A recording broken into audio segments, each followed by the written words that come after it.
Thank you very much. Nice to be with you all. Good evening. Before providing today's update on the China virus, I want to address the violence, looting, and rioting taking place in the Democrat-controlled cities of New York, Portland, Chicago, and Seattle. The mayors and governors of these states and cities have an absolute duty to use all resources necessary to end the violence and all of the injury and death. New York City has an army of great police. I know them very well. And the law enforcement and the New York's finest are as good as it gets, and they should be allowed to do their job. If they do their job, if they're allowed to do their job, the New York City problem will be solved and be solved quickly. They do it well. The mayor, Bill de Blasio, should immediately hire back all of the police who were fired without justification. They were fired. I guess that's part of defund the police by the Democrats. They should hire New York City's finest back. You have some incredible policemen doing specific jobs that nobody else can do, actually, when it comes to terrorism and other things. Together, the city of Chicago and the state of Illinois have 25,000 police officers, sheriffs, and guardsmen available to quell any violence. They can do it very quickly, very easily, if allowed to do their jobs. Again, if allowed to do their jobs. Our police, our law enforcement is incredible, but they have to be allowed to do their jobs. The Democrats or the radical left Democrats, or both, because they're becoming one and the same. If you look at election results, the Democrats are being taken over by the radical left. The city of Portland and the state of Oregon have 10,000 fine officers and guardsmen available. Seattle, Washington, and Washington State have 10,000 available. So Seattle, city of Seattle, and Washington State itself, they have great people. They have to be allowed to do their job. I'm urging them to deploy these resources to protect their citizens and to stop the violence and all of the things that we watch on television going on, although a lot of the, unfortunately, fake news don't like to put it on because it shows that the Democrats are doing a very bad job of law enforcement. They have to put it on. They have to be honest with the people of this country. But I'm offering all available federal support requested to stop the violence and arrest the criminals. We have to be asked by the governors or the mayors, and we'll be there very rapidly. It's ready, willing, and able. We're all ready, willing, and able to go to these jurisdictions and take care of them. We'll do them very quickly.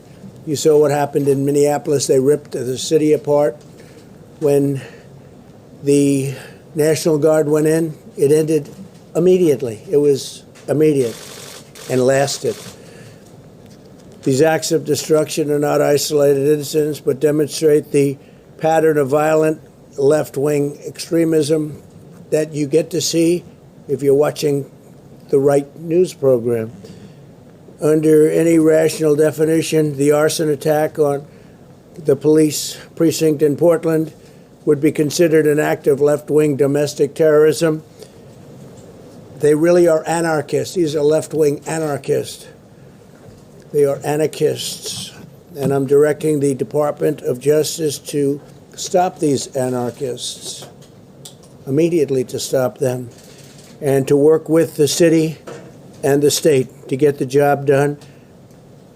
Local authorities have to investigate and prosecute all of these crimes immediately. We'll work with you, and the local authorities know who they are. They know where they come from. They know a lot about them. They ought to get their act together and get it done, and we're ready to help. If you need that help, you shouldn't need that help, actually. You should be able to do it yourselves and get it done very well. Again, you have excellent police and law enforcement, but you have to let them do their job. What you're seeing in Portland, Seattle, New York, Chicago is really the Democrat roadmap for America. They want every city in America to resemble Portland in a form. They want to pass federal legislation gutting and hamstringing every police department in America.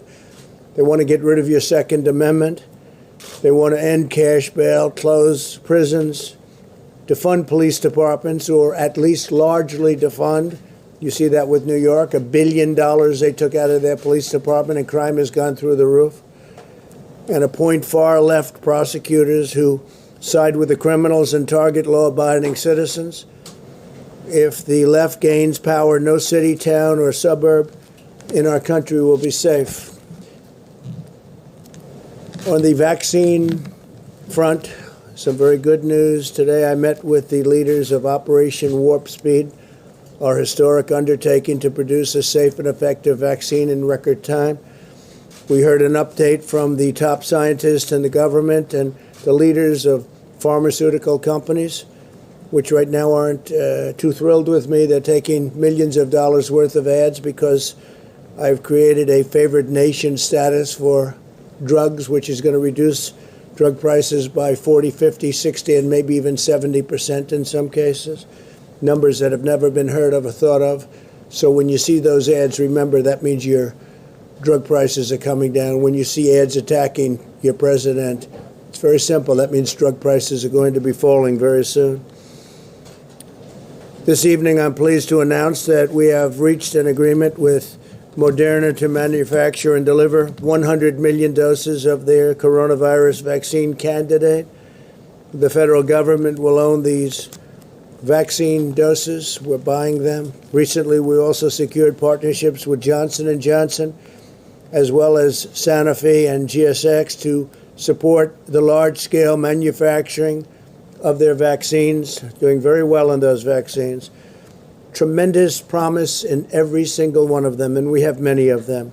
And they're years ahead of schedule. This would have been if it were in the previous administration or any of the previous administrations. Where we are now would have taken years. 3 vaccine candidates are now in phase 3 trials already, the final stage of clinical trials. This is the final stage. We are investing in the development and manufacture of the top 6 vaccine candidates to ensure rapid delivery. The military is ready to go. They're ready to deliver a vaccine to Americans as soon as one is fully approved by the FDA, and we're moving very close to that approval. We're on track to rapidly produce 100 million doses as soon as the vaccine is approved, and up to 500 million shortly thereafter. So we'll have 600 million doses. Operation Warp Speed is the largest and most advanced operation of its kind anywhere in the world and anywhere in history. We've treated more than 86,000 Americans with convalescent plasma. A recent Mayo Clinic study found that this treatment may produce results which are incredible. We look to a reduction and reduced mortality rate by 50%. And possibly even more than 50%. I urge Americans who have recovered from the virus to go to coronavirus.gov and sign up and donate. We would really appreciate that because it's been very successful, unbelievably successful, and we would love you to go and donate. As we continue to confront the global pandemic, the United States economy is rebounding with strength like nobody thought possible. You've seen the numbers. You see what's going on yesterday, today, and tomorrow, in my opinion.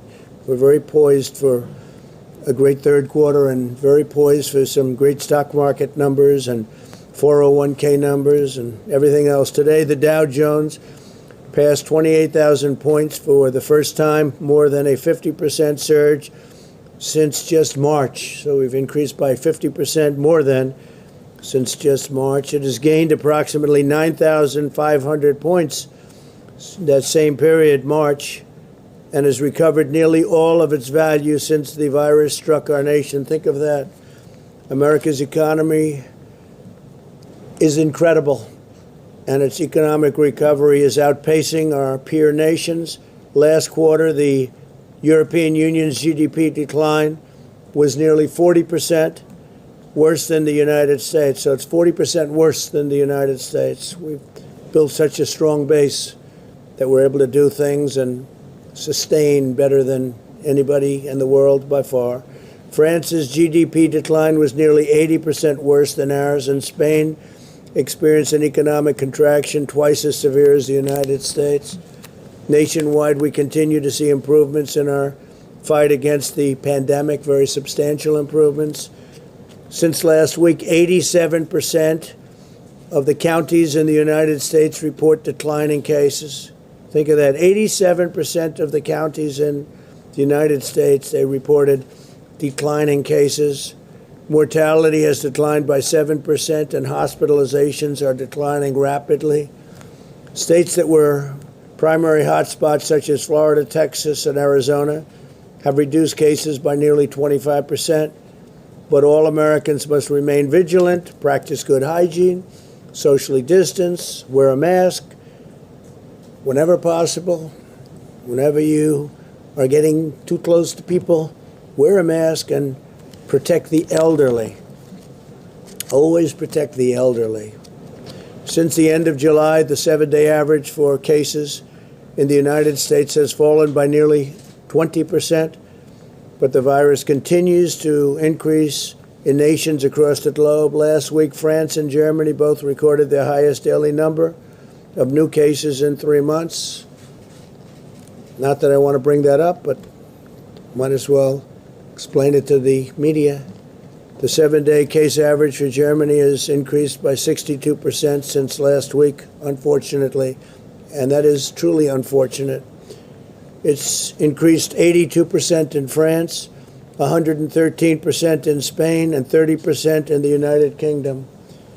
Those are big increases. Cases are also rapidly increasing in the Netherlands, Sweden, Belgium, Switzerland, Slovakia, Estonia, and other European countries. And in our country, they're going down. We will be seeing that even more rapidly as time goes by, short time. Even though America has the largest at-risk population, including 1.5 million residents of nursing homes, about 5 times that of other European countries, Europe has experienced a nearly 40% higher excess mortality rate than the United States. We also have fewer deaths per capita, excluding the disastrous deaths from the New York tri-state area, which had a very, very hard time, and did better than our peer nations of Western Europe, thanks to our excellent and highly advanced medical care and skill, something that the news doesn't tell you. They don't tell you that. They don't like to tell you that. The United States has now conducted more than 66 million tests, far more than any other nation in the world. India, which has a population of 1.5 billion people, has done 24 million. So we're at 66 million. And think of it, India's at 24 million, and India is second. The entire region of Latin America, comprising 33 countries, has conducted 25 million tests, yet Latin America has more confirmed cases by far than the United States. As we safely restore our great economy and reopen our schools, and hopefully we can watch colleges play football. We want to get football in colleges. These are young, strong people. They won't have a big problem with the China virus.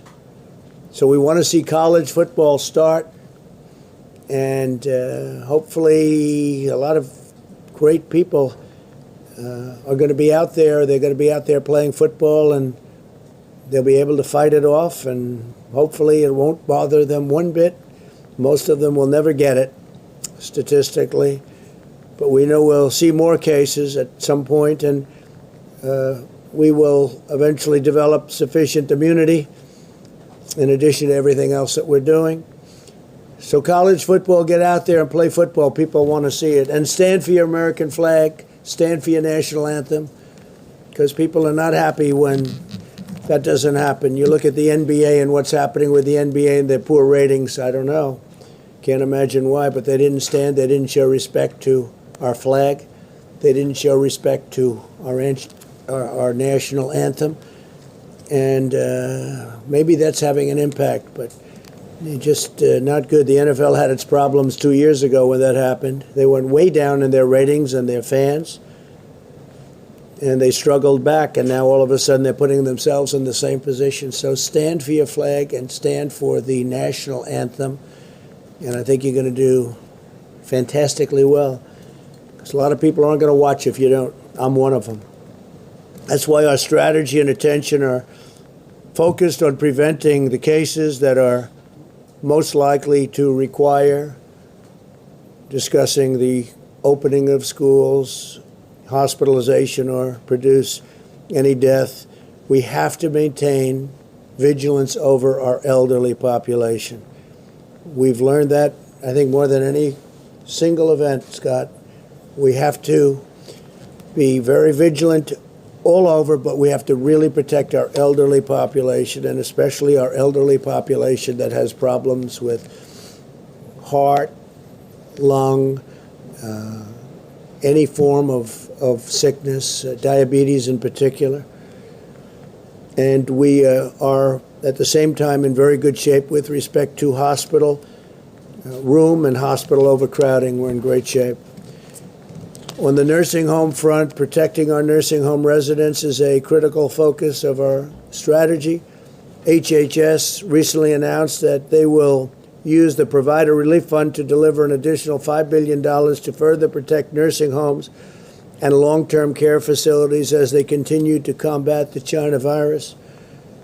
We have delivered over 1,800 rapid point-of-care testing devices to nursing homes, and we are in the process of delivering these devices to all 15,000 Medicare and Medicaid certified nursing homes by the end of September. So they're going to have very, very rapid tests. They won't have to wait around 2 or 3 days or 4 days, and that number has come down very substantially compared to what it was when you send it to the labs. You get very accurate tests, but it takes a period of time to send it, to check it, and then to send it back. But we are now at a position where we're sending very, very rapid tests, 5 minutes to 15 minutes. We will care for America's seniors as we develop the vaccine and therapeutics are coming along very, very well. We think we have some great answers on therapeutics, and you'll be hearing about them in the very near future. I'm very much into the world of therapeutics, where you go into the hospital and you give a shot, or you do what you have to do with it, perhaps transfusion. It's combinations of what you can do, and people get better. I like that very much. I like that very, very much. And that could even proceed in its successful in getting it. That will, I think, probably even precede vaccines. But therapeutically, we're doing very, very well. A lot of people are going to be very happy when they see some of the numbers that I'm seeing and some of the results. So tremendous things are happening on the vaccine front and the therapeutic front. And our country should be very proud of itself. We're going to get it delivered very rapidly as soon as it comes out. Okay, questions, please? Thank you, Mr. President. 20 million people are due to be evicted from their homes next month. And do you fear that this could be your Herbert Hoover moment if you do not reach a deal with Congress to set up a new CARES Act? We are not allowing that to happen. We're stopping evictions. We are stopping evictions. We're not going to let that happen. And also, we're not going to evict people. We're not going to let people. The Democrats, maybe they don't care, but I care. And we signed an executive executive order. You know that, right? And we are not letting people be evicted. It was a suggestion. Thank you, President Trump. If I could have two questions, I'd like to ask you one about Senator Harris's record, and then a different one about FISA abuse. Sure. So regarding Senator Harris's record, you had a pretty quick response to that. You had an ad out that said that she was a phony, and I wanted to drill down. She was a what? A phony. Phony. And I wanted to ask about a specific example that a lot of people thought was a phony moment. As San Francisco DA, she oversaw, according to the Mercury News, 1,900 marijuana convictions. But she was asked in an interview last year if she had smoked marijuana, and she appeared to joke and, according to some people, lie and say that she was listening to Snoop Dogg and Tupac while their music hadn't come out at the time, while she said she was smoking pot, listening to it. Why would she lie about that? Do you see that as more evidence that is there passed on marijuana a liability? Well, she lied. I mean, she said things that were untrue. She is a person that's told many stories that weren't true. She's very big into raising taxes. She wants to slash funds for our military at a level that nobody can even believe. She is against fracking. She's against petroleum products. I mean, how do you do that and go into Pennsylvania or Ohio or Oklahoma or the great state of Texas? She's against fracking. Fracking's a big deal. She's in favor of socialized medicine, where you're going to lose your doctors, you're going to lose your plans. She wants to take your health care plans away from 180 million Americans. 180 million Americans that are very happy with their health insurance, and she wants to take that away. So she was my number one pick. I mean, she was, as they would say, because hopefully you'll start college football, she was my number one draft pick. And we'll see how she works out. She did very, very poorly in the primaries, as you know. She was expected to do well, and she ended up at right around 2% and spent a lot of money. She had a lot of things happening, and so I was a little surprised that he picked her. I've been watching her for a long time, and I was a little surprised. She was extraordinarily nasty to Kavanaugh, Judge Kavanaugh then, now Justice Kavanaugh. She was nasty to a level that was just a horrible thing, the way she treated now Justice Kavanaugh. And I won't forget that soon. So she did very poorly in the primaries, and now she's chosen. So let's see how that all works out. Does the marijuana legalization vote for you rather than her because she convicted so many people in the past? I can't tell you what she's voting for. I don't think she knows what. I think Joe knows even less than she does. But I was a little surprised at the pick. A lot of people would say that might be the pick. I was more surprised than anything else because she did so poorly. Many people did much better than her in the primaries. She did very poorly in the primaries. And that's like a poll. You know, that's like a poll. I'd also ask you about FISA abuse, President Trump. Go ahead. Yes, about FISA abuse. So now it's widely accepted among Republicans that there was FISA abuse. Tremendous FISA abuse, yeah. The Justice Department IG has found that with the Carter Page Warrant application. But we were actually warned in 2013 that the surveillance court was allegedly a rubber stamp. It was approving surveillance. And I was wondering, I don't think as president you've commented on Edward Snowden, but do you think he should be allowed to return without going to prison?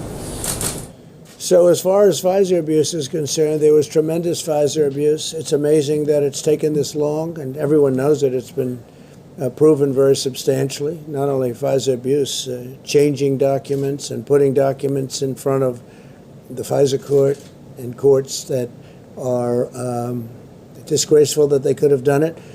And the fact is, we caught Joe Biden, President Obama, the whole group. You can look at Brennan and Comey and Clapper, the whole group. We caught them spying on our campaign. This was an illegal act like no other illegal act. This was treason.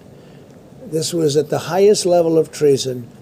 And Obama and Biden got caught spying on my campaign using intelligence agencies of the United States government to do it, both before and after the election.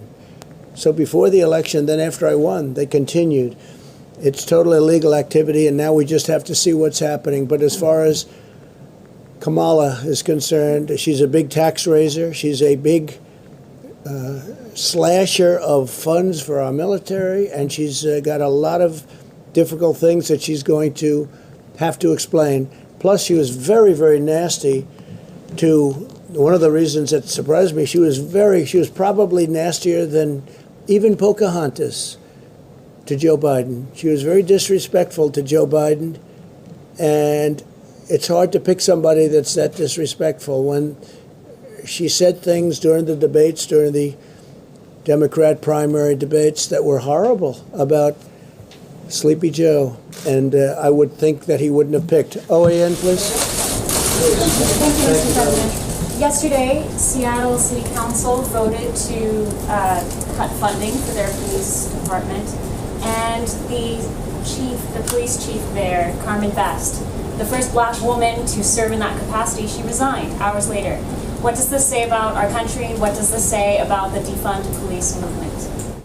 Well, I think that Seattle, in spite of all that they've been through with the embarrassment of having a radical left group, Antifa and others, take over a big portion of the city of Seattle. We're talking about a big city, a major city.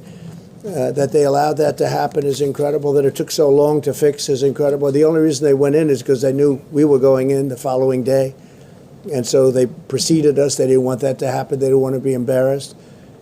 And the people just gave up. They were exhausted from having taken over a city for so long. The police commissioner seems like a very good woman. They were going to slash her salary by 40 or 50%. And they cut a tremendous amount off the police department, really where people are saying it's not sustainable as a good police department. And again, those police are good also, but they're not allowed to do their job. So I think it's a shame. I hate to see her go because she did, in her own way, a very good job, but she wasn't effective in convincing the mayor and the city council to give the funds that were needed or just leave the funds the way they are. They've done a big defund, a big part of it. And it'll probably get worse before people realize this is a tragic era, before people start dying and getting hurt very badly. So I think Seattle's made a tragic mistake. I think Portland has no clue as to what they're doing. They have no clue. And hopefully they'll be asking for help because we can solve their problem very, very quickly. Yeah, go ahead. Thank you, sir. Mr. President, two quick questions. One on Senator Harris. Very simply, is she going to help former Vice President Biden's chances in November, or is she not hurt? Well, I like Vice President Mike Pence much better. He is solid as a rock. He's been a fantastic vice president. He's done everything you can do. He's respected by every religious group, whether it's evangelical, whether it's any other group, they respect Mike Pence. He's been a great vice president, and I will take him over Kamala and the horrible way she, again, treated Justice Kavanaugh. That was a horrible event. I thought it was terrible for her. I thought it was terrible for our nation. I thought she was the meanest, the most horrible, most disrespectful of anybody in the U.S. Senate. She's also known, from what I understand, as being just about the most liberal person in the U.S. Senate. And I would have thought that Biden would have tried to stay away from that a little bit, because with what they're doing with open borders and sanctuary cities, where they're trying to protect sanctuary cities, which is also protecting large number of criminals, with all of the things that they're doing, Second Amendment, they want to take away your Second Amendment or modify it to a point where it's essentially no longer the Second Amendment. I would have thought he would have gone a different way. Thank you very much, everybody. Mr. President, Russia